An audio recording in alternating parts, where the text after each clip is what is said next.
Hello বন্ধুরা, আমি আজকে বানাচ্ছি ডাল ফ্রাই। তো আমি এখানে কিছু উপকরণ কেটে নিয়েছি, যেমন আদা, পেঁয়াজ, রসুন, ধনেপাতা, লঙ্কা, আলু, টমেটো। তো আমি প্রথমে রসুন কুচিটা দিয়ে দিলাম।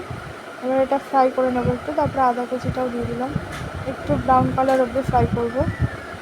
এবার আমি লঙ্কাটা অ্যাড করে দেবো এর সাথে, একটু ফ্রাই করে নেবো, নিয়ে আমি পেঁয়াজটা অ্যাড করবো।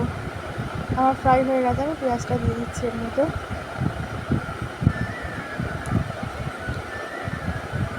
এটা একটু হালকা ভালো করে ফ্রাই করে নেব। এবার আমি টমেটোটা দিয়ে দিলাম, ভালো করে মিশিয়ে নেবো এটাকে। একটু ভালো করে ফ্রাই করে নিয়ে এবার আমি আলুটা দিয়ে দেবো এর মধ্যে।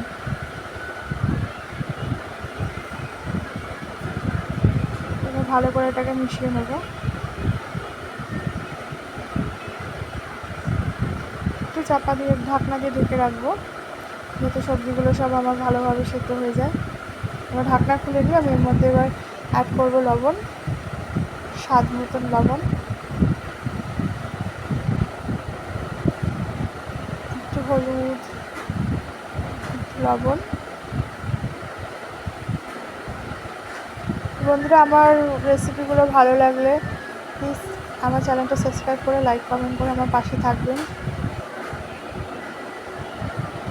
আর এটা মানে রুটি দিয়ে কিংবা পরোটা দিয়ে কিংবা লুচি দিয়ে, যেটা দিয়ে খাবেন খুব ভালো লাগবে। আমি ডালটার মধ্যে দিয়ে দিলাম, আর ভালো করে এটা মিক্স করে নেব।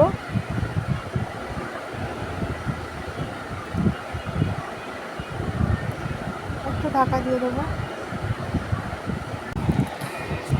এবার আমি ঢাকনাটা তুলে নিলাম, নিয়ে আমি এর মধ্যে একটু ধনেপাতার জন্য নাড়িয়ে চাড়ি ধনেপাতাটা অ্যাড করে দেবো। তো এইভাবে একবার ডাল ফ্রাই বানিয়ে দেখবেন, খুব ভালো লাগে এটা রুটি দিয়ে, লুচি দিয়ে, তো ভাত দিয়েও চাইলে খেতে পারেন। অসম্ভব সুন্দর লাগে এটা এইভাবে ডাল ফ্রাই বানিয়ে খেতে। আমি এবার এটা নাড়াচাড়া করে আমি এতে একটু মিষ্টি অ্যাড করবো।